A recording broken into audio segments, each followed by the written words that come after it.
지난주에 서울대 이황재 교수님 모시고 우리가 코로나 바이러스 또 감기 이걸 퇴치하기 위해서 이제 비타민C 이거 사용하는 거 이거에 대해서 좋은 세미나 강연을 들었습니다. 근데 너무나 많은 분들이 이왕이면 비타민C에 대해서 한번 이렇게 강연을 해주시면 너무나 좋겠다. 이와 같은 그 요청이 있으셔서 그래서 오늘 다시 모시고 2시간에 걸쳐서 처음 1시간 성경 속 수명 이야기, 그 다음에 두 번째 시간은 이 수명 때문에 우리가 이제 비타민C를 연구하게 된 이황재 교수님의 그 비타민C 연구 이런 것들에 대해서 오늘 아주 상세하게 이렇게 말씀을 듣는 그런 시간을 갖도록 하겠습니다. 지난주에 제가 소개했듯이 이 스프링거라고 하는 유명한 그런 출판사가 있는데 이 출판사에서 우리 이황재 교수님에게 부탁을 해서 비타민C in Human Health and Disease 이렇게 돼 있어서 하여튼 유명한 출판사입니다. 스프링거는 뭐 공학이나 이렇게 하시는 분은 아실 거고 여기에 비타민C로는 인간의 그 건강과 그 다음에 질병과 관련해서 비타민C 하나로 이렇게 책을 쓴 건 아마 사상 처음인 것 같고 그래서 제가 가서 사실 좀 이렇게 읽어봤습니다. 그래서 사실 글씨가 깨알 같아요. 이거를 한 200페이지 많은 자료들과 함께 이렇게 이제 써주셨는데 그냥 감사한 거는 이 과학책이에요. 근데 앞에 가서 보면 이제 서문이 있어요. 그 서문에 하나님께 영광을 돌린다. 이게 과학자로서 이거 세계적으로 유명한 이런 책에다가 이런 거 쓰는 게 쉽지 않은 일인데 우리 이황재 교수님이 용감하게 나는 예수님 믿는 사람이다. 그리고 하나님께 영광을 돌린다. 이런 얘기를 썼더라고요. 그래서 오늘 하나님을 사랑하고 정말 하나님의 영광을 위해서 사는 비타민C 우리 감기 박사로 알려주신 우리 이황재 교수님 모시고 이게 세미나 하게 된 거 굉장히 큰 영광으로 생각합니다. 박수로 환영하겠습니다.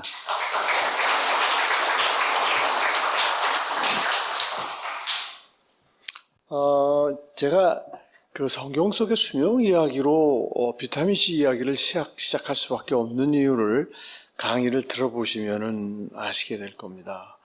사실은 저는 제가 그냥 단순한 과학자로서 비타민C를 연구한 것이 아니고 힌트서부터 성경에서 얻었고 이 연구를 하는 과정 중에 계속해서 하나님께서 말씀을 통해서 지혜를 주셨기 때문에 아까 목사님께서 소개하신 그런 책까지 쓸 수 있는 그런 경지까지 갈 수 있었던 것입니다. 그래서 오늘은 이 성경 속의 수명 이야기라고 하니까 사실은 저는 많은 크리스찬들이 특히 크리스찬 과학자들이 이 강의를 좀 들었으면 하는 마음이지만 주로 하나님을 아시는 분들이라야 조금 좀 이해가 쉽고 수긍을 하기 쉽습니다. 제가 본류 과학계에 있기 때문에 많은 과학자들이 신앙을 바탕으로 뭘 하면은 조금 이렇게 무시하는 그런 경향이 있는 게 너무나 사실 안타까운데 정말 안타까운 일입니다. 사실 그 과학을 하는 사람들이 겸손해야 되거든요.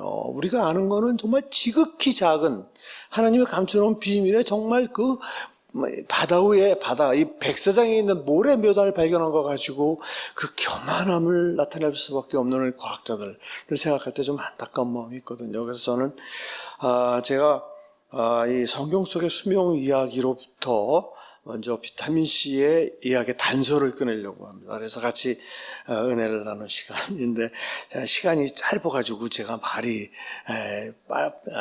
빨라지는 거를 좀 양해해 주시기 부탁드립니다. 사실은 이렇게 이 촬영을 한다는 게 제 강의를 굉장히 제약을 한다는 점에서 굉장히 좀 우울합니다. 사실은 보통 1시간 반, 2시간 동안 편안하게 그냥 막 해야 강의에 빨려들어서 2시간을 했는데도 여러분들이 벌써 2시간이야 막 이렇게 보통 그렇게 하시는데 목사님이 50분에 끝내라고 막 이러셔가지고 제가 마음이 급해요. 아무튼 여러분들 오늘 먼저 이제 본론으로 바로 들어갈 텐데 본론부터 하라고 막 그렇게 그냥 댓글에 있더라고요. 예, 본론만 들어가겠습니다. 저는 사실은 제가 종양을 평생 연구를 했기 때문에 여러분들 종양은 노화하고 동전의 앞뒷면입니다. 여러분들 그게 무슨 소리나 얘기할지 모르지만 종양하고 늙는 과정은 정반대입니다. 종양은 너무 빨리 세포가 분열을 하는 거고 노화 과정은 세포가 분열을 하지 않는 겁니다. 그래서 동전의 앞뒷면입니다. 그래서 저는 제가 이 종양에 대한 걸 평생 연구를 했기 때문에 노화에 아주 관심이 많습니다. 그러다 보니까 이 창세기를 읽으면서 많은, 특히 성경을 읽을 때 하나님이 정말 성령을 통해서 저에게 깨우침을 주시는 겁니다. 여러분들, 제가 첫 번째 여러분들에게 보여드리는 이 말씀이 바로 그겁니다.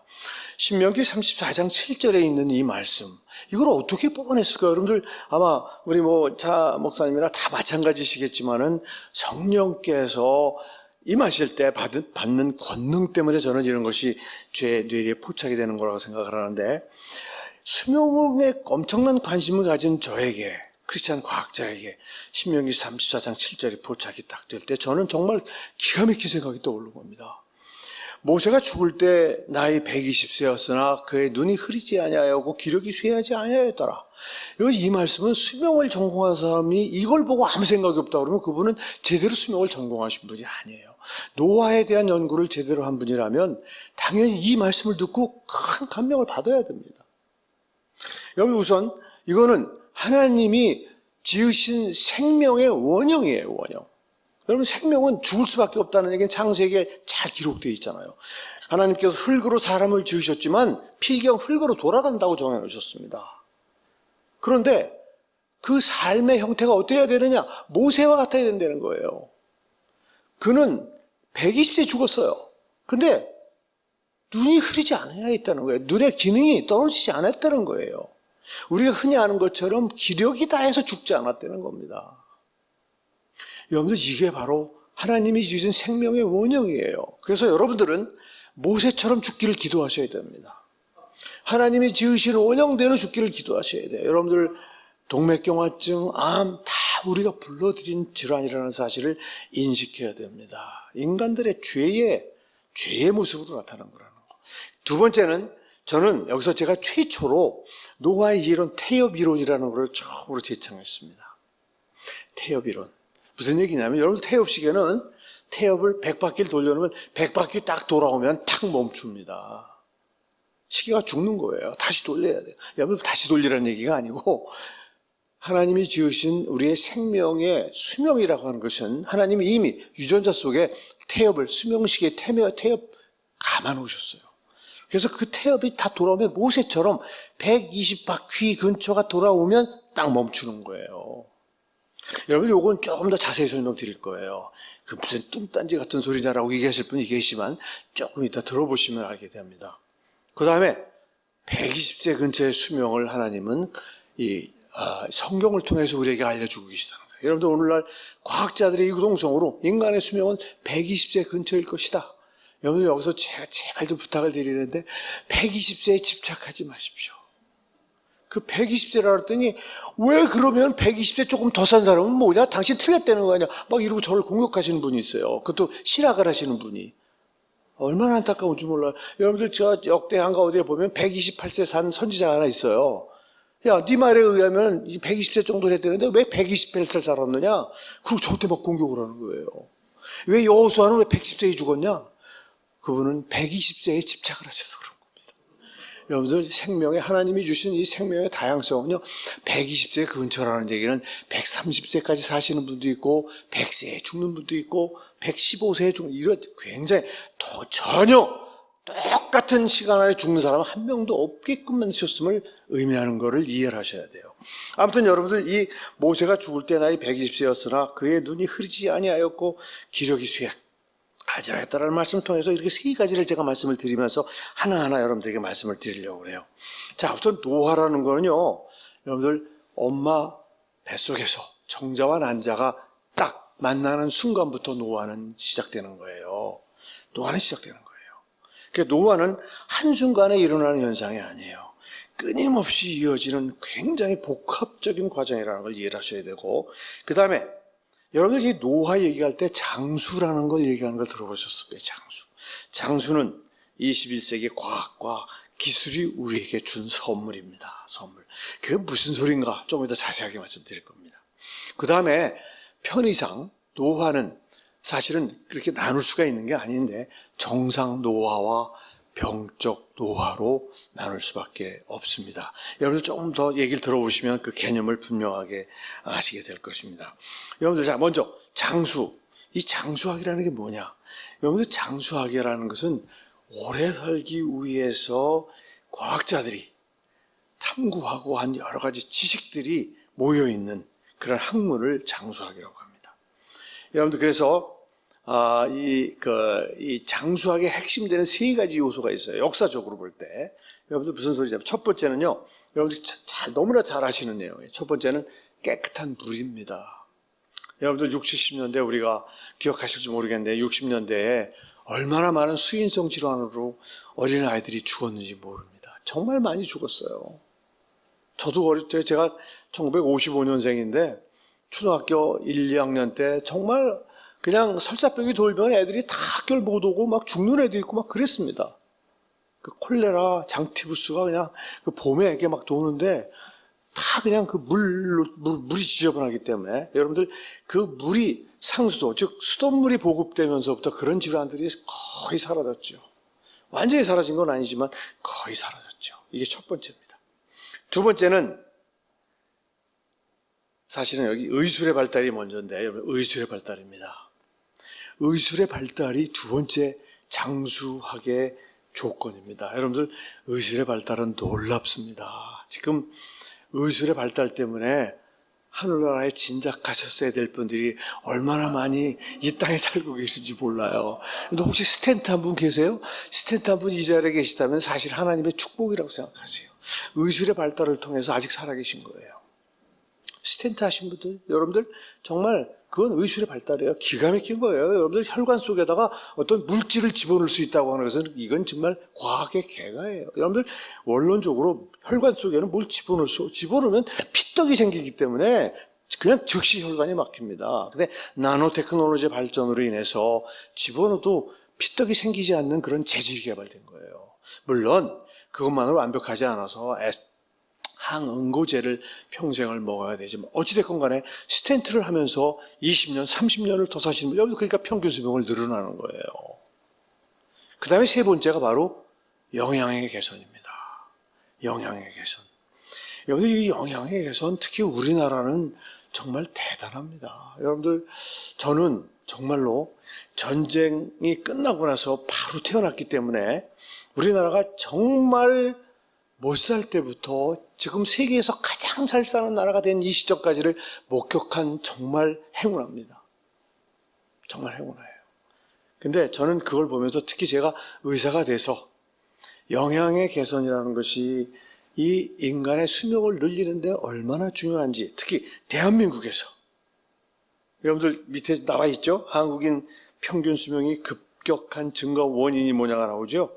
여러분들 1970년대 대한민국 평균 수명이 60대였습니다. 60. 그랬던 것이 2010년대에 들어와가지고 평균 수명이 80세가 됐습니다. 여러분 지구상에 40년 동안의 평균 수명을 20년 늘린 나라가 없습니다. 대한민국밖에 없어요.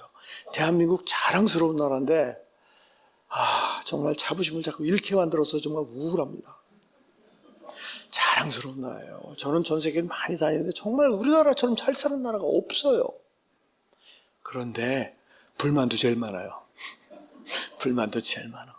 여러분들 그런데 저는 대한민국 국민이 평균 60세에서 80세라는 20년, 여러분들 그 인류학을 전공하신 노화에 대해서 전공하시는 분들의 지적에 의하면 대개 1세기에 한 10년 정도 늘어나는 게 역사적인 현상이라고 그래요. 1세기에 10년 정도. 그것도 이제 이 끝으로 오면서 확 늘어나게 됐지만은 아무튼 여러분들 40년 동안에 참 급하기도 해요. 대한민국 사람들. 그 빨리빨리가 여기에도 적용돼요. 20년이 늘어난 거예요. 근데 여러분들 거기에 저는 제 생각에는요. 고기, 동물성 단백질이 가장 큰 역할을 했다고 생각을 합니다. 여러분들 혹시 우리나라 사람들의 음식 중에 고깃국이라는 걸 아십니까? 전 세계에서 고깃국을 먹는 나라는 우리나라밖에 없습니다. 여러분들 고깃국을 먹는다는 얘기는 뒤집어 얘기하면 고기를 못 먹고 있었던 그런 역사적인 슬픈 역사를 가진 민족이라는 거예요. 여러분 고기 한 덩어리 가지고 물을 잔뜩 집어넣고 그냥 온 가족이 그냥 국물만 먹는 거예요. 이게 고깃국의 슬픈 역사입니다. 여러분들 그걸 아셔야 돼요. 근데 지금 우리나라가요, 여러분들 고기를 얼마나 많이 먹는지 2015년 통계를 보니까 5천만 평균 1인당 43kg의 동물성 단백질을 섭취하고 있다는 거예요. 43,000g, 365일 거의 50g 가까이를 먹고 있다는 거예요. 에브리데이. 근데 저는 평균보다 사실 우위라고 제가 좀 교만해서 이 얘기를 하면 저는 200g 이상씩을 먹고 있다는 얘기예요. 우리는 육식국가가 됐어요. 여러분들 그 육식이 평균 수명이 40년 동안에 20년 늘어나는데 가장 큰 기여를 했다고 저는 생각합니다. 그런데 많은 분들이 마치 동물성 단백질은 건강에 적인 것처럼 얘기해서 많은 국민들이 고기는 건강에 적이라고 알고 있어요. 설문을 제가 해봤더니 놀랍게도 90%가 그렇게 답을 하고 있어요. 여러분들 이거 고쳐야 됩니다. 여러분들 사실 이 음식이 건강에 미치는 영향은 과식이냐 아니냐가 가장 결정적인 영향이에요. 여러분들 육식이 우리나라에 국민에게 이렇게 많이 보급되는 과정 중에 회식이라는 것 때문에 과식을 국민적으로 유도한 게 문제입니다. 여러분들 채식은 건강에 좋습니다. 근데 과식을 할 방법이 없어요. 맛이 없어요. 누가 채식을 하면서 배가 터지게 먹습니까? 진짜예요. 여러분 잘 생각해 보세요. 제가 무리한 주장을 하는 게 아니에요. 건강이 나빠져서 채식으로 바꿔서 건강을 회복하시는 분들이 채식 때문이라고 얘기를 합니다.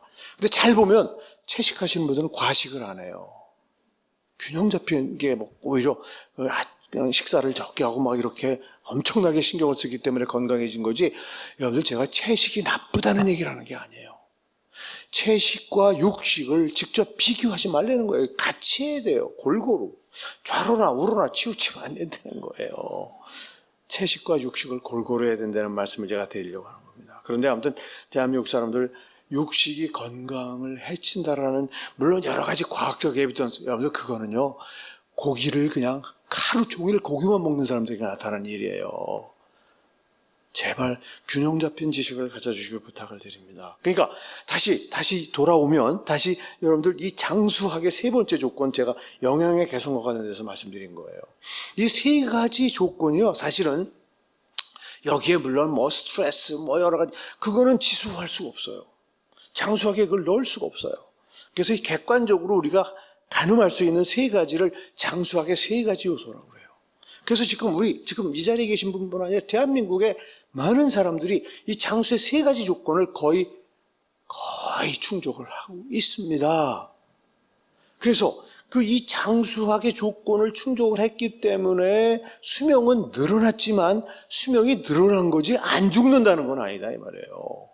죽는다 이 말이에요. 다시 말해서 깨끗한 물을 먹고 완벽한 의료 혜택을 받고 영양 개선에 의해서 건강하게 산다, 면역 기능이 항진돼도 우리는 죽을 수밖에 없다는 거예요. 그래서 여러분들, 즉 이렇게 장수학의 도움에 의해서 우리의 수명이 늘어나는 그 상황을 병적 노화라고 하죠. 즉 다시 말해서 질병을 걸리지 않게 하는 노화학을 병적 노화학이라고 얘기를 하고, 그렇게 장수의 조건이 완벽하게 갖추어졌음에도 불구하고 우리는 죽을 수밖에 없다라는, 죽어가고 있다 이 말이에요. 지금 우리 아직도 그때의 노화 과정을 우리는 정상 노화라고 얘기한다고 하는 겁니다. 그래서 저는 노화 이론은 사실은 유전자 이론하고 비유전자 이론이 두 가지가 있는데, 많은 분들이 마치 그것이 따로 노는 것처럼 설명을 하는데 그렇지 않습니다. 유전자 이론을 작동시키는 게 비유전자 이론이에요. 여기서 유전자 이론이라는 게 뭐냐면 동물마다 수명이 다르다는 거예요. 하나님이, 아까 우리 차한 박사가 얘기하셨지만 하나님이 각 동물마다 다 창조를 하셨단 말이에요. 창조하시면서 하나님의 계획이 다 다른 거예요. 너는 3년만 살아라. 너는 120년 살아라. 너는 15년 살아라. 정해는 어디에다가? 유전자에다가. 자, 여러분들, 제가 실험실에서 실험을 할 때 사람 세포도 쓰고 쥐세포를 많이 씁니다. 여러분, 쥐가 쥐 참 보잘것없지만 사람하고 참 비슷합니다. 많은 것을 사람을 대표합니다. 그래서 쥐는 수명이 짧아요. 그래서 수명 연구하기가 쉽습니다. 자, 그런데 여러분, 쥐세포하고 사람 세포를 가지고 실험하면서 현미경을 놓고 요건 쥐세포구나, 요건 사람 세포구나, 이거 구분할 수가 없습니다. 구분 못합니다. 구분 못해. 아무리 전문가라도 구분 못합니다. 똑같습니다. 그리고 심지어는 배양 조건까지 완벽하게 똑같습니다. 똑같아요. 그런데 너무 웃기는 거예요. 그 쥐세포가 쥐가 되면 쥐는 4년 이상 살질 못해요. 3년에서 3년 반밖에 못 삽니다. 여러분들 그 사람 세포가 사람을 이루면 어찌 사람이 3년만 살겠습니까? 아무리 못 살아도 큰 문제가 없으면 7, 80년은 살잖아요. 지금 뭐 이제 90세 사시는 분들, 여러분들 우리가 죽을 때는 뭐 90세 사는 거는 흔한 일이고 100세 넘는 분들이 굉장히 많을 거예요. 제가 지금 65세지만 만 65세, 제가 죽을 때도 저도 아마 암에 걸리지 않는다고 그러면 뭐 100세까지 살 겁니다. 암은 아직도 제가 자신이 없습니다. 다른 건 다 자신이 있는데 암에 걸리느냐, 그건 제가 암 전공자로서 분석을 해보니까 모르겠어요, 이유를. 많은 경우 알지만 췌장암 왜 걸리는지 알 수가 없어요. 전혀 상관도 없는 분이 췌장암이 와가지고 돌아가신단 말이에요. 유방암? 더 황당해요, 유방암은 진짜로. 암은 진짜 모르겠어요, 암은요. 제가 전공했지만. 뭐 위암이나 대장암 이유가 많이 밝혀진 것도 있지만 이유를 모르는 게 너무 많아요. 동맥경화성 질환? 확실히 합니다. 저는 그래서 철저하게, 제 혈관은 정말 깨끗합니다. 철저하게 과학적으로 대비를 했기 때문에.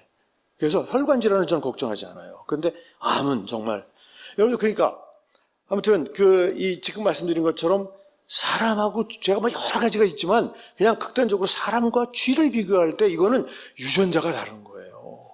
그러니까 무슨 얘기냐면 하나님이 생명을 지으실 때 유전 정보 속에 수명을 결정하는 유전 정보가 있다는 거예요. 그러면 그 유전 정보가 여러분들 그놈이 작동이 돼야 수명이 진행이 되는 거예요. 그걸 작동하게 하는 힘이 뭐냐 이거예요. 그게 바로 비유전자 이론이에요. 연결이 돼야 돼요. 그래서 제가 만든 표예요, 이게요. 이렇게 이어져 있어야 돼요. 따로 있는 게 아니에요. 그래서 비유전자 이론은 뭐냐면 같은 인간인데 왜 어떤 사람은 100살을 살고 어떤 사람은 왜 60세에 죽느냐 이 말이에요. 뭔가 그분의 주위 환경이 다를 거래요. 환경에 의해서 돌아가는 노화의 요인을 우리는 비유전자 이론이라고 합니다. 여러분 비유전자 이론 다 설명할 시간이 없어요. 가장 설득력 있는 정통한 이론은 바로 이 활성산소 이론입니다. 이 활성산소 이론은요, 이건 뭐 이제는 더 이상 이론이 아니에요. 이건 정설입니다. 정설이에요. 그런데 여러분들 그 이론을 뒷받침해주는 성경 말씀이 바로 창세기 2장 7절 말씀이에요. 여호와 하나님이 흙으로 사람을 지으시고 그 코에 생기를 불어넣으시니 사람이 살아있는 혼이 되냐. 살아있는 사람이 됐다 이 말입니다. 여러분 무슨 얘기냐면 그래서 여러분들 사실은 노스트릴이라는 게 콧구멍이거든요, 영어로. 근데 사실은 더 정확히 말하면 코와 입을 지칭하는 거예요. 코와 입. 사실 요것도 얘기하려고 해도 상당히 재밌는데 해부학자로서 제한이 있어가지고 얘기를 못해요, 제가. 여러분들 생각해보세요. 생명의 근원은 코에만 있는 게 아니에요. 여러분들 숨만 쉬면 살아요? 먹어야 돼요. 먹어야 됩니다. 먹고 숨 쉬는 게 생명의 근원이에요. 하나님이 그래서 이곳에다가 사실은 노스트리라고 상징적으로 얘기했지만 생명의 근원이 되는 두 가지, 하나는 먹는 것이고 하나는 숨 쉬는 것입니다. 그래서 여러분들 먹는 길하고 숨 쉬는 길은요 상호 기가 막히게 보조를 하고 있어요. 하나님이 입하고 귀처럼 이렇게 따로 해놓지 않으셨단 말이에요. 전혀 상관이 없기 때문에. 그런데 입하고 코는 생명의 근원이 되는 그러한 시스템이기 때문에 딱 붙여놓은, 여러분들 그 부분을 이 해부학적 그림을 보면서 설명을 드릴 수 있기를 바랍니다. 시간이 없어요. 얼마나 재밌는지 몰라요. 그래서 우리 의과대학 학생들, 서울의대 학생들한테 해주는 강의를 여러분들에게 좀 보여드리고 싶은데 시간이 없습니다. 아무튼 여러분들, 자, 여기 탄수화물과 산소라고 있죠. 먹는 것은 소화기를 통해서, 산소를 호흡기를 통해서 들어갑니다. 그래서 그 두 놈이 뭘 통해서 전달이 되냐면 순환기를 통해서 전달이 됩니다. 그래서 여러분들 순환기는 생명에 직결된, 순환기가 딱 멈추면 기계적으로 생명이 딱 끝이 나요. 그게 심장이에요. 근데 심장은 여러분 기계적이에요. 근원적인 의미가 있는 거예요. 근원적인 의미가 있는 건 먹는 것하고 숨 쉬는 거예요. 먹은 놈과 숨 쉰 놈을 기계적으로 우리 몸 수백 조의 세포에 전달을 해주는 역할을 하는 게 순환계예요. 순환계는 생명에 직결되어 있는 시스템이라고 보시면 돼요. 그래서 아무튼 그걸 받아가지고 세포들이 그 산소와 탄수화물이 결합을 해서 산화가 되면서 여러분들 뭐가 나오는 거예요? 힘이 나오는 거예요, 힘이. 그래서 우리가 사는 겁니다. 여러분 이거 너무나 잘 아는, 뭐 그렇게 거창하게 설명해? 다 아는 건데. 그치? 먹고 숨 쉬어서 뭐 산다는 건 너무나 다 아는 건. 여러분 제가 여기서 말씀드리고 싶은 건 뭐냐면 1950년대에 사실 많은 과학자들이 생명에 대한 연구는 많이 했는데 죽는 거에 대한 연구는 하지를 못했습니다. 1950년대에 아주 유능한 학자가 처음으로 주장을 했습니다. 알고 봤더니 우리가 생명을 얻는 과정, 즉 먹고 숨쉬는 과정 속에 우리를 죽어가게 하는 과정이 숨겨져 있는 것이 아니냐라는 것을 주장을 했어요. 그래서 그게 정설이 지금 완벽한 이론이 된 겁니다. 여러분들 놀랍게도 그분들이 밝힌 바에 의하면 우리가 생명을 위해서 사용한 산소의 5% 평균적으로, 그러니까 95%는 우리를 살아있게 해주고 5%는 우리를 서서히 죽어가게 만들더라 하는 것을 얘기한 거예요. 그러니까 그 5%가 활성산소 또는 유해산소, 영어로는 옥시젠 프리 레디칼이 돼가지고 우리 몸을 서서히 죽어가게 만들므로 인해서 우리가 서서히 죽어가게 되더라. 여러분들 보니까 시간이 많이 갔네. 큰일 났네. 여러분들 그래서 이 이론을 길게 설명할 수가 없는데 여러분들 과학적으로 이제 완벽하게 풀분이 됐어요. 이미 동물을 가지고 자세하게 설명할 수가 없어요. 아무튼 적게 먹인 동물이, 그러니까 여러분들 어떤 동물에게 맘 놓고 먹이게 한 다음에 그놈이 먹은 거에 60%를 재서 먹인 그룹을 비교해 보면요, 적게 먹은 쥐가 확실히 오래 살아요. 그 메커니즘까지 명확하게 그분을 밝혀냈어요. 메커니즘까지. 그래서 그 메커니즘 궁극적으로는 옥시젠 프리 레디칼이, 즉 활성산소가 덜 생기기 때문이라는 것까지 밝혀냈습니다. 자, 여러분들, 그리고 우리가 실제 삶 속에서 한번 우리가 그걸 구체적인 예를 보면요, 여러분 고산지대에 왜 유명한 장수촌이, 제가 사실은 2015년에 그 페루의 잉카 문명에 갔다 왔습니다. 갔다 왔는데 거기 리마에서 가기 위해서 그 도시 이름이 지금 생각이 안 나요. 거기에 마추픽추를 보기 위해서 갔는데 거기 첫 번째 도시가 있어요. 가려면 거기 가야 되는 도시. 그 도시에 갔는데 거기가 해발 3,500m예요. 마추픽추는 해발이 한 2,500밖에 안 되고요. 3,500m 올라가서 이제 이렇게 뭐 버스를 타고 이렇게 가는데, 와, 거기서 제가 죽는 줄 알았어요. 해발 3,500m쯤 되니까 저는 원래 뜀박질을 하는 사람이라 거기서 한번 뛰어 올라오다가 쓰러질 뻔한 거예요. 해발 3,500m인 걸 까먹고 공기가 희박하다는 생각을 못하고 제가 그 뜀박질을 하려다가 큰 사고를 당할 뻔했는데, 아무튼 공기가 여러분들 1,000m 올라갈수록 5 내지 10%씩 줄어듭니다.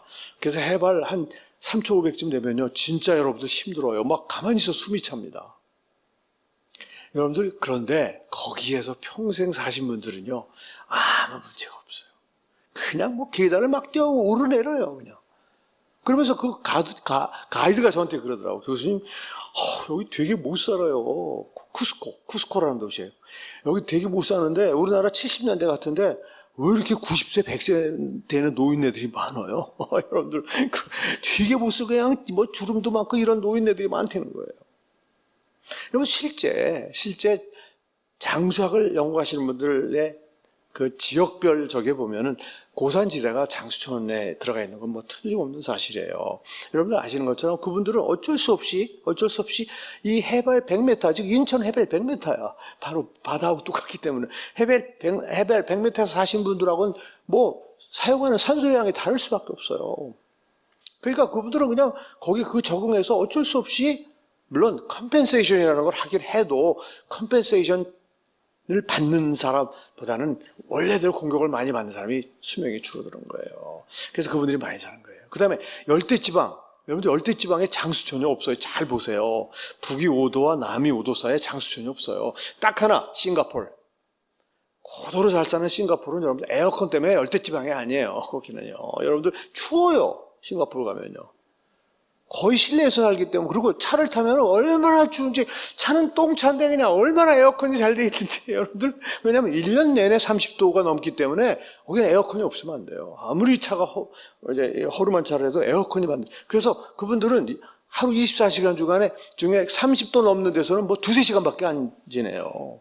그러니까 거긴 열대지방이 아니에요.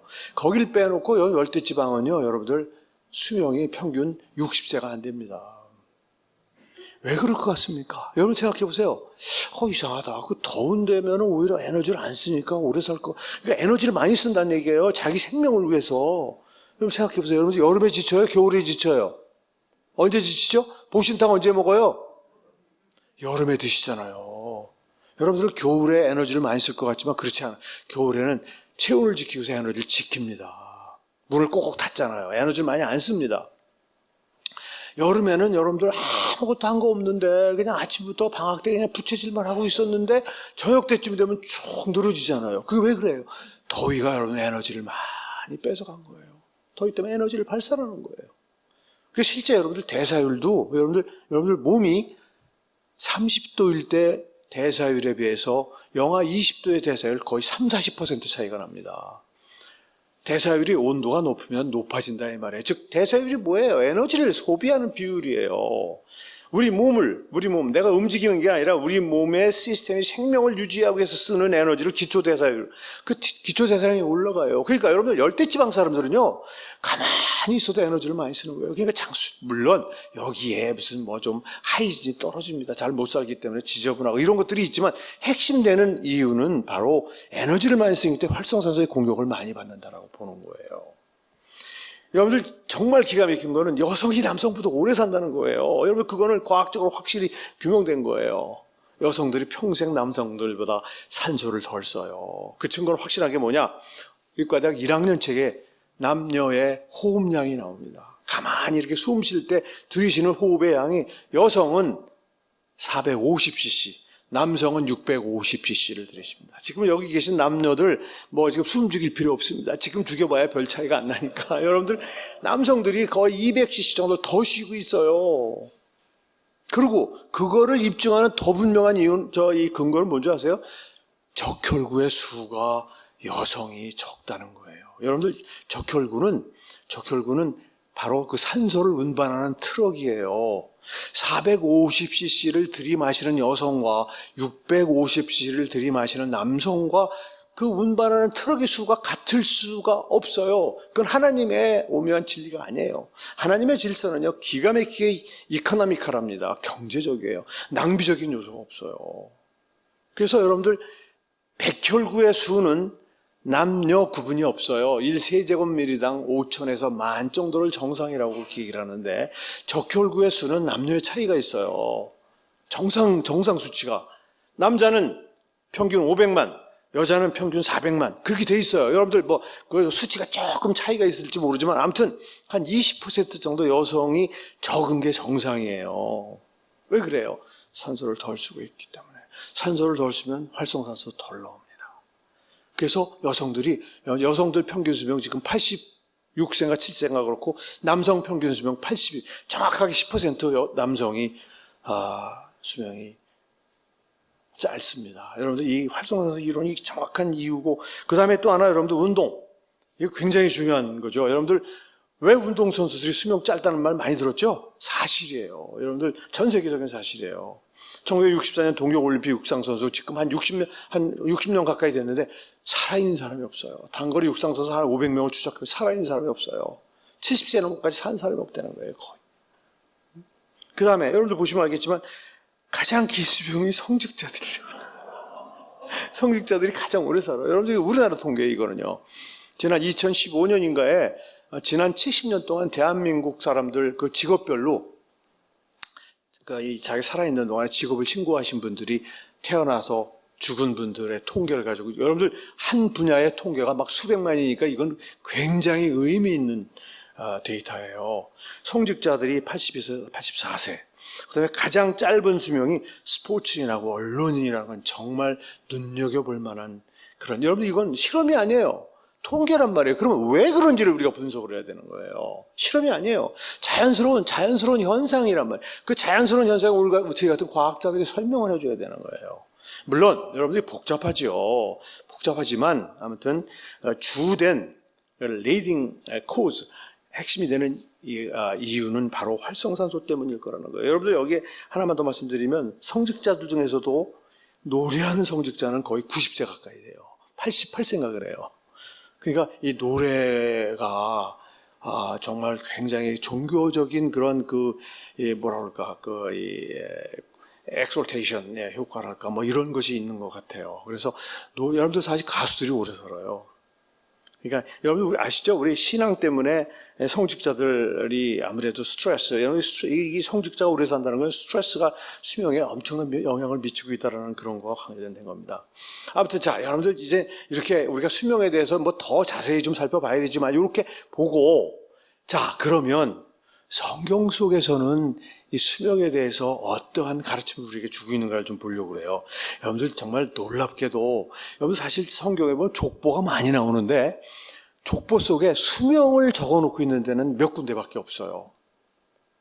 족보가 많이 나와요. 뭐 누구는 뭐가 많이 나오지만, 이름이 쫙 계열별 나오지만 몇 살을 살고 죽었더라의 시작은 창세기 5장이에요.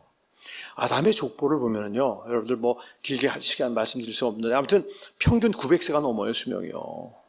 아담은 930세 살았고요. 여러분들 뭐 성경 퀴즈 때마다 나오는 무드셀라 969세, 노아의 홍수 사건의 주역인 노아는 950세를 살았어요. 아무튼 평균 900세가 넘던 수명이, 노아의 홍수 사건이 창세기 6, 7, 8장에 기록되어 있고, 창세기 11장 1절로 9절에 기록되어 있는 바벨탑 사건이 딱 끝나고, 여러분들 노아의 세 아들 중에 장자로 알려져 있는 셈의 후손 얘기가 나오는데, 여러분들 야벳하고 셈의 그 두 자손 때는 수명 얘기가 안 나오다가 장자인 셈의 후손 얘기가 나오면서 창세기 11장 10절서부터 32절까지의 셈의 후손의 얘기가 나오는데 또다시 수명 이야기가 나옵니다. 셈은 600세를 살았고, 그 아들 아르박사스 438세, 그 아들 셀라는 433세, 쭉 해가지고 수명이 계속 막 100살, 200살씩 막 줄어드는 내용이 아주 드라마틱하게 기록이 되어 있습니다. 그래서 11장 32절인가요? 34절인가? 거기 가면, 32절인가 가보면요, 데라는 120세에 하란에서 죽었더라, 그렇게 되어 있어요. 데라가 누구예요? 아브라함의 아버지입니다. 아브라함의 아버지인 데라는 205세에 죽었다라고, 여러분들 얼마 많은 시간이 흐른 게 아닌데 거의 한 400년 가까운 수명이 줄어드는 걸 드라마틱하게 보여주고 있어요. 그 다음에 이제 여러분들 족장시대의 주역인 아브라함은 175세, 이삭은 180세, 야곱은 147세, 요셉은 110세. 여러분들 모세가 노래한 시편 90편에 우리의 수명이 70이요, 우리의 연수가 70이요, 강건하면 80일지라도 연수에 자랑한 수가 슬픔뿐이 시간이 날아가나이다, 이렇게 노래하고 있습니다. 여러분 그 얘기는 무슨 얘기냐면, 벌써 출애굽 당시에는 이미 수명은 7, 80세로 줄어들고 있음을 얘기하는 거예요. 저는 여러분 평생을 수명에 대한 연구를 한 사람으로서, 여러분 한 스피시스, 인간의 수명이 저렇게 900세였던 수명이 7, 80세로 줄어든다는 건, 이거는요 자연적으로는 있을 수가 없는 일이에요. 이건 하나님의 뜻이 아니면 왜냐하면 생명을 하나님이 지으셨기 때문에 불가능한 얘기입니다. 그리고 그렇다면 과연 창조시대 인간들이 900세를 산 거를 어떻게 볼 거냐 이거예요. 아담이 진짜 930년을 살았을까? 930세냐 930년이냐를 구분해야 된다는 거죠. 여러분들 실제 제가 뭐 이 부분 제가 신학을 전공한 사람은 아니지만 하도 궁금해서 지금 여기저기 뒤져봤는데 한 두 가지 정도 요약이 되더라고요. 창조시대에는 백진법을 썼다라는 설명을 하시는 신학자가 있더라고요. 이런 백진법을 쓰면, 제가 지금 65세인데 650세가 돼요. 제가요. 백진법을 쓰면요. 그리고 또 하나는, 이제, 한 살의 주기를 좀 다르게 쓰지 않았겠느냐, 그런 또 주장을 하시는 신학자가 있더라고요. 다시 말해서, 여러분들 그 창조시대 인간들이 가장 눈에 띄는 그 질서는 달의 주기였을 거예요, 달. 그래서 달의 변화를 보고 달이 땡그란 놈이 없어졌다가 다시 땡그레지는 기간 동안에 한 살을 먹자 그렇게 정했을 거라는 거예요. 여러분들 그 이집트 그 벽화에 보면은요, 인간은 본능적으로 내가 너보다 조금 나이가 많다는 거에 대한 거를 그렇게 하려고 그렇게 돼 있어요. 그래서 거기에 보면은 이집트 벽화에 요즘 젊은 놈들은 왜 이렇게 버릇이 없더라는 말이 그때도 있었다는 거예요. 그게 무슨 말이에요? 어른과 어른을 구분했다는 소리예요. 나이의 필요성을 그분들도 가지고 있었다는 거예요. 그래서 그 필요성에 의해서 한 달에 한 살씩을 먹으면 뭐 1년에 12살씩 먹으니까 그렇게 됐을 거라고 설명하는데, 여러분들 하나님이 이연령 비연령의 하나님일 수 없습니다. 저는 이 부분에 대해서 제가 이제 바로 다 이게 참 새벽에 그 하나님의 깨우침으로 일어나가지고 하나님이 주신 깨우침을 통해서 스스로 그 성경을 보면서 깨우친 내용들을 지금 오늘 전달하고 있는 거. 어디 무슨 책에서 본 얘기가 아닙니다, 이게. 여러분들 솔직히 제가 말씀을 드리면, 저는 뭐 이 강의를 뭐 20년도 더 됐으니까 사실은 달달달달 외우는 내용이긴 합니다만, 아무튼 여러분들 노아의 홍수 사건 속에 그 답이 나온다는 거예요. 노아의 홍수 사건 속에요. 여러분들 노아의 홍수 사건은 너무나 잘 아시는 사건이에요. 저는 사실은 제가 성경을 지금 한 14~15번을 통독을 했는데, 특히 창세기는 제가 주일학교 선생을 많이 했기 때문에 얼마나 많이 읽었는지 알 수가 없습니다. 근데 이 노아의 홍수 사건은 안 읽고 넘어갑니다. 뭐 다 아는 건데 뭐. 그러고 왜냐하면 그냥 날짜가 나오고 그래서 굉장히 사실 짜증을 냈습니다. 왜 이 노아의 홍수 사건, 뭐 2월 17일이 어떻고, 뭐 7월 11일의 날이 어떻고, 10월 1일이 어떻고, 뭐 이런 얘기가 왜 나오나 굉장히 짜증을 냈어요. 근데 제가 어느 날 딱 보면, 이게 굉장히 의미가 있는 그런 거였구나라는 걸 알게 된 거죠. 여러분들, 뭐 노아의 홍수 사건 창세기 7장과 8장의 핵심이, 그 사건의 핵심이 기록되어 있습니다. 근데 아무튼 분명히 제가 정리를 좀 해드리면, 노아가 600세 되던 해에 홍수가 시작이 됩니다.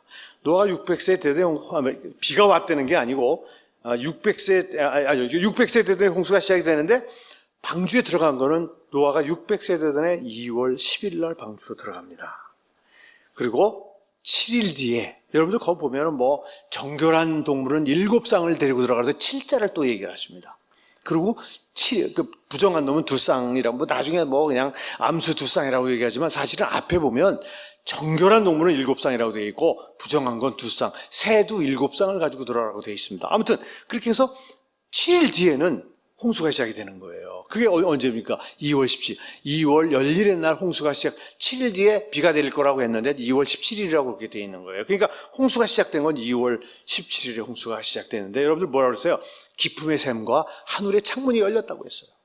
사실 하늘에서만 비가 온 게 아니라 땅에서도 막 샘이 솟아오른 거예요. 그러니까 7장 내내 보면은 그냥 뭐 물이 그냥 40주야를 비가 왔으니, 그리고 샘까지 터졌으니 여러분들 뭐 온 땅이 물로 그냥 꽉 찼을 거예요. 그래서 창세기 7장 끝절에 보면 150일 동안 온 땅이 물로 가득했더라, 창일했더라, 이렇게 되어 있습니다. 그래, 그 150일이라는 말이 처음 나옵니다. 그 다음에 8장 3절에 가면, 여러분들 이제 이 8장에 넘어가면은 비가 그쳐요.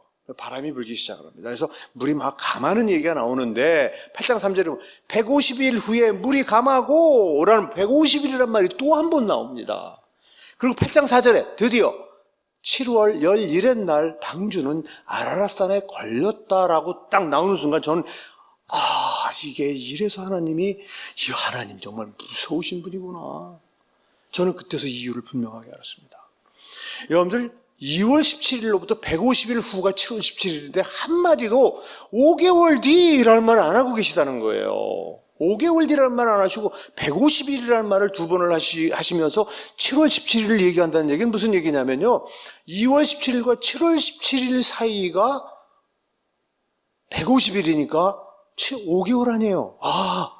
그 당시 사람들도 한 달을 평균 30일 정도로 쓰고 있음을 하나님은 간접적으로 우리에게 가르쳐주고 계신 거예요. 무슨 얘기인지 아시겠어요?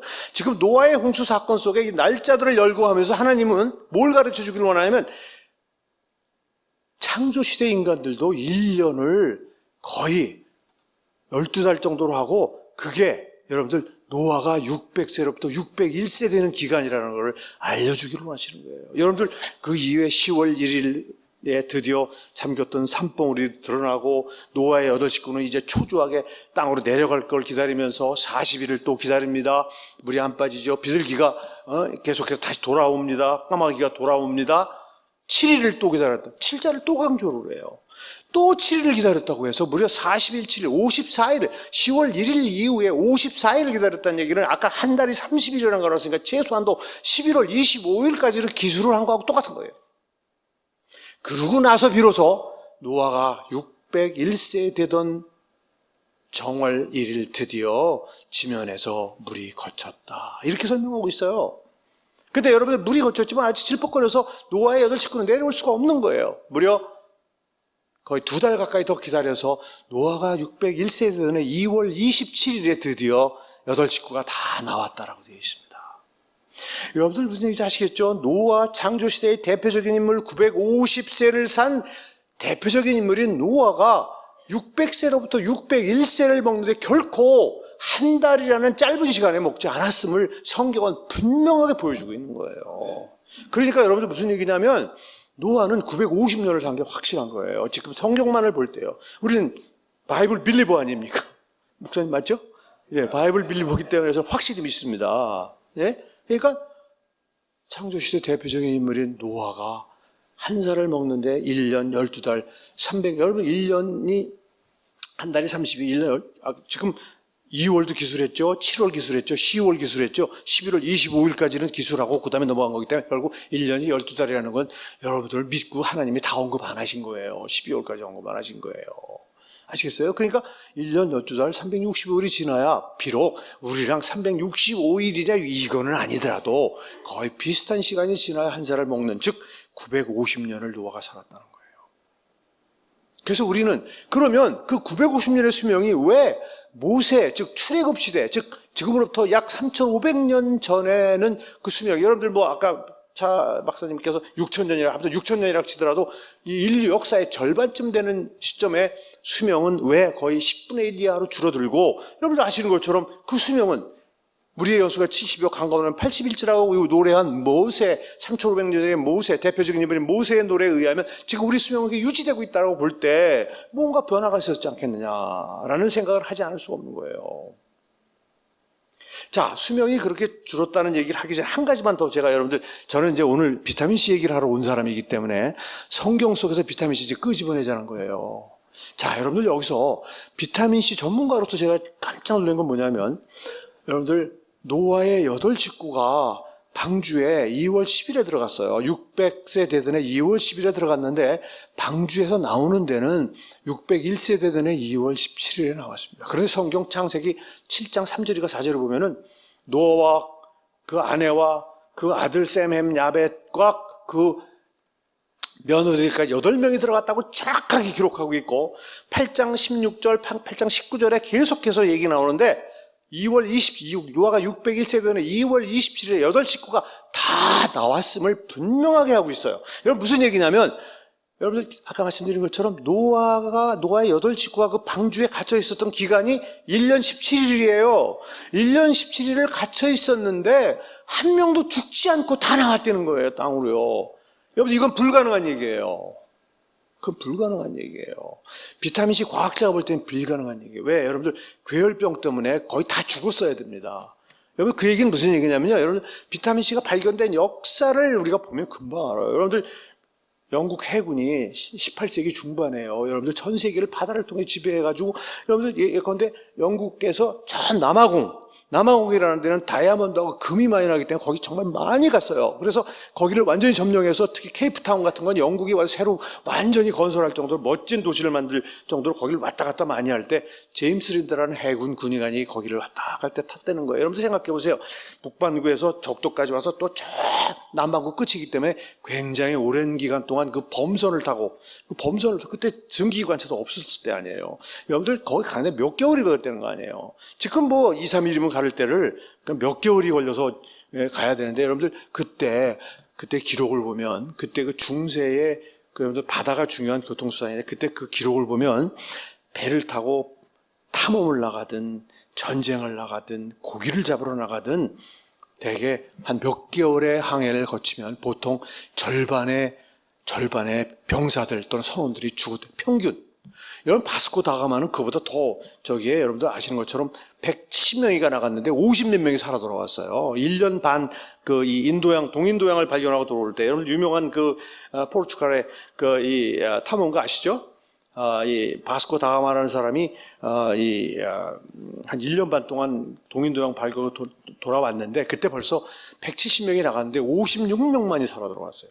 여러분들 생각해 보세요. 창조시대 인간들은 괴혈병이 뭔 줄 알아서 다 준비를 해서 한 명도, 여러분들 1년이 아니라니까요. 몇 개월 만에, 한 6개월 정도에 도착해서 보면 평균 절반의 병사들이, 젊은 애들이 죽었다는 거예요. 그래서 물론 비타민C가 발견된 거긴 하지만, 여러분 생각해 보세요. 창조시대 인간들은 지혜로워서 괴혈병을, 어떤 목사님이 제가 이 강의를 했더니 말린 오렌지 가지고 들어갔을 거라는 거예요. 그래서 그거 먹어서 괜찮아. 그리고 영국 해군들은 멍탱이지, 멍탱이. 어떻게 그 말린 오렌지를 안 들고 들어가, 왜? 살아야지. 근데 왜 바보처럼 반씩이나 죽어요? 여러분들, 그건 제가 얘기하는 역사의 기록이에요. 여러분들, 이렇게 자연적으로 볼 때, 왜 8명이 한 명도 안 죽었을까? 여러분들, 그 얘기는 무슨 얘기냐면, 바로, 제가 이제 다음 강의 시간에 자세히 말씀드리겠지만, 비타민C 만드는 유전자가 여러분들 돌연변이가 되어 있다는 걸 지금 이 과학자들이 다 밝혔어요. 비타민C 원료는 포도당이에요. 포도당을 가지고 이렇게 변화시키면은 몇 단계 변화되면 비타민C가 되는 거예요. 그래서 포도당하고 구조가 비슷한데 맨 마지막 단계를 주도해주는 효소를 만드는 유전자가 돌연변이가 온 거예요. 이미 다 알아요. 그래서 돌연변이 된 그 유전자의 시퀀스까지 완벽하게 복원을 했을 정도예요. 이렇게 무섭습니다. 과학자들이 다 복원했어요. 그래서 확실해요. 이유는. 그런데 왜 돌연변이가 왔는지를 모르는 거예요. 왜 돌연변이가 왔는지를 모르는 거예요.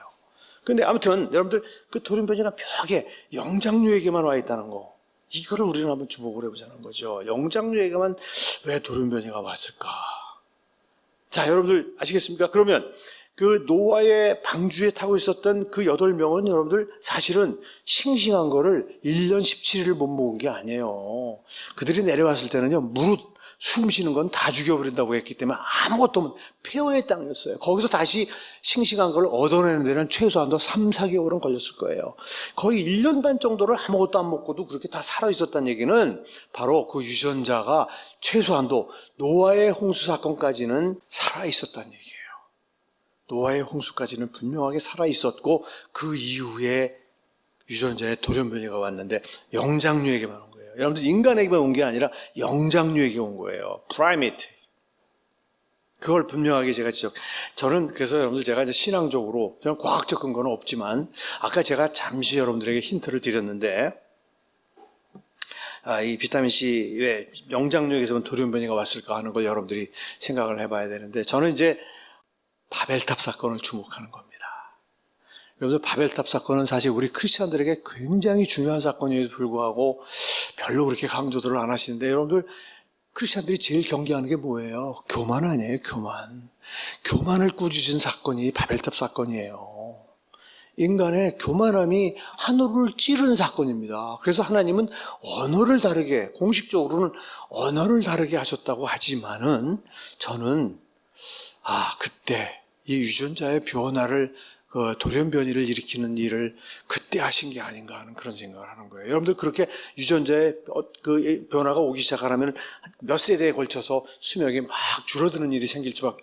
여러분들 아시는 것처럼 비타민C는 아까 보셨잖아요. 당장 여자들이 남자보다 수명이 한 10% 긴 것만으로 볼 때도 수명에 굉장히 중요한 물질이에요. 비타민C가 수명을 지키는데. 근데 그 핵심이 되는 물질을 우리 영장류들이 못 만들고 있단 말이에요. 지금요. 인간을 포함하는. 우리 주위에 있는 동물들은 다 만든다는 거예요. 창조의 6일에 지은 모든 동물 다 만들어요. 개, 소, 말, 돼지, 코끼리, 사자, 곰, 기린 다 만들어요. 지금 만들고 있단 말이에요. 근데 이 영장류만 못 만들게 언제냔 말이에요. 언제? 여러분들 그리고 성경을 보세요. 창세기 11장 1절로 9절에 바벨탑 사건을 기록해놓고 10절서부터 여러분들 성경은 배치서부터 말씀 한 단어 한 단어도 중요하지만 그 배치도 저는 하나님의 철저한 의도하에 배치가 됐다고 생각하는 거예요. 왜 하필이면 바벨탑 사건 바로 이후에 셈의 후에 그것도 족보가 나오면서 수명 이야기가 나오면서 수명이 600에서 205세로 줄어드는 드라마틱한 그냥 딱 한눈에 보면 알 수 있는 그런 변화를 왜 거기에다 기록해 놓으셨을까?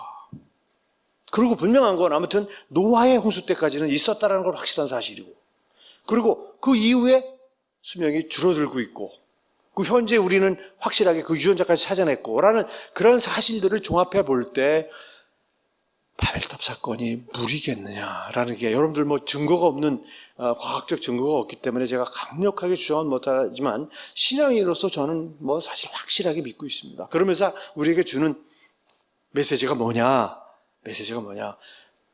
제가 지난번 강의에 제2의 바벨탑, 오늘날 과학자들이 쌓고 있다라는 말을 할 때 우한폐렴이 바로 그런 것에 하나의 징계 사인이 아니겠나, 경고 사인이 아니겠나라고 말씀을 드렸는데, 자, 그러면 하나님은 우리의 수명을 얼마로 변경하기를 원했을까 하는 걸 말씀드리고 싶은 거예요. 여러분들, 제가 사실은 이 사랑침략에 오면서 참 성경을 이 정동수 목사님 덕분에 많은 걸 배우게 됐어요. 제가 사실은 맨 마지막에 결론으로 말씀드리는 이 바벨탑에 대한 이거고요. 제가 말씀을 드렸고요. 이게 바로 이겁니다. 육체의 날수가 120년이 되게 한다는 거예요. 여러분들 아까 창세기 6장 1절로 3절인가 그렇죠? 하나님의 아들들이 천사라는 거 아닙니까? 천사. 예? 그 셋의 선한 족속들이 아니고 여러분들 천사라는 거 아니겠어요? 그 천사들이 내려와서 인간의 딸들과 결혼해서 자녀가 나올 때에 나 여호와가 가라사대 저들과 영원히 함께하지 아니하리니 저들이 육체가 되밀어라. 그러나 저들의 육체의 날수가 120년이 되게 하리라. 여러분들, 이거는 신학적으로 분명하게 알려져 있는 이야기입니다. 이거는 이제는 하나님이 그 인간들의 죄가 온 땅에 관영함을 보고 노아의 홍수 사건을 계획하시면서 너희들 이제 앞으로 120년 뒤에는 너희들 모든 내가 생명을 끊어버리겠다 하는 그런 뜻입니다. 그렇지만 여러분들, 이 생명과학자 눈에는요, 육체의 날수, the period of flesh는요, 분명 수명을 얘기하는 거예요. 생명이 존재하는 기간을, 왜냐하면 여러분들, 하나님은 흙으로 사람을 지으셨다고 했어요. 흙은 창세기에서 말하는 흙은 죽음이에요. 그래서 죽음의 이 무생명에서 와서 생명이 플래시 상태로 유지되다가 흙으로 돌아가는, 즉 죽음으로 돌아가는, 그래서 이 플래시라는 건 생명을 말하는, 수명을 말하는 거예요. 플래시가 살아있는 기간이라고 하는 것은. 그 앞에 그런 전제를 생각해 볼 때 육체의 날수라는 말은 비록 이 노아의 홍수까지 인간들에게 거기까지만 살게 하겠다라는 그런 뜻이지만, 그러나 여러분들, 하나님의 계획은 우리가 해석을 못했을 뿐이지 이 생명과학자 눈에는 어떻게 봐도 그거는 수명이라고 볼 수밖에 없습니다. 그리고 실제 과학자들이 여러 가지 아까 유전자 이론에 의해서 분석을 해보면요, 120년 근처라는 거예요. 여러 가지 증거들이 있습니다. 120년 근처까지 인간이 살 수 있을 거라는 것은 과학계의 지금 거의 정론입니다. 그런 거 볼 때 여러분들 얼마나 무섭습니까? 이 모세 오경의 첫 번째 글인 창세기, 즉 거의 6, 7천 년 전에 기록된 이 말씀 속에 120년 수명에 대한 이야기가 나왔다는 것을 듣고도 과학자들이 겸손함을 깨우치지 못하신다면, 하나님의 존재를 모르신다면 저는 너무나 마음이 슬픕니다. 저도 과학자의 한 사람이지만. 아무튼 제가 첫 번째 강의는 이거로 마치는데요. 제가 사실은 이 신학을 바탕으로 해서 제가 평생을 정말 이 건강과 생명이라는 문서 선교를 해왔습니다. 조금 앞에서 강의하신 우리 차한 박사와 같이 지금 금년 5월 달에 창립 30주년을 맞습니다. 여러분들, 사실은요, 사람이 몸에 질병이 생겼을 때 제일 약해집니다. 제가 서울대병원에서 제일 많이 느끼는 게 그거예요. 몸이 약해지면 무의식을 찾습니다. 여러분, 서울대병원 안에 병원 교회가 참 놀라운 방법으로 국립대학병원에 병원 교회가 만들어졌어요. 그 병원 교회에 불교 신자든 캐톨릭이든 뭐든 기도할 데가 없으니까 자기 남편, 자기 가족의 병 때문에 기도할 때를 찾다가 그리로 들어옵니다. 그래서 하나님을 만나시는 분들이 1년에 몇십 명이 됩니다. 여러분, 지금 새로운 신자가 만들어지지 않는 그런 때에 정말 저는 이 건강과 생명이 바로 그러한 역할의 문서 선교를 하는, 즉 아픈 분들에게 그 질병에 대한 지식을 주면서 하나님의 말씀을 전달하는 그런 잡지로서 여러분들 30년, 지금 30년 된 잡지가 없어요. 그래서 우리 사랑 침례교회뿐만 아니라 이 강의를 들으시는 많은 크리스찬들, 이 건강한 생명이 사실 솔직히 말씀드리면 재정적으로 어렵습니다. 여러분들 이 대학 교수가 발행인을 하고 있다는 거에 대해서 어떻게 생각하시는지 모르겠는데, 발행인은 사장입니다. 돈을 갖다 대는. 여러분들 사실 하나님께서 지금까지 30년을 지켜주셔서 그냥 정말 만나처럼 안신히 지켜왔는데, 여러분들 정기 구독을 해주시든지 CMS를 해주시든지 해서 이 잡지가 정말 요즘 여러분들 전염병, 이게 얼마나 여러분들 결국 질병과 관련된 공포 아닙니까? 여러분들이 이걸 통한 하나님의 뜻을 알고 또 많은 이 건강에 대한 지식을 담으면서 하나님의 말씀까지 같이 증거하는 건강과 생명을 여러분들이 헌금으로 지원해 주시길 부탁을 드리면서 오늘 강의를 마치겠습니다. 고맙습니다.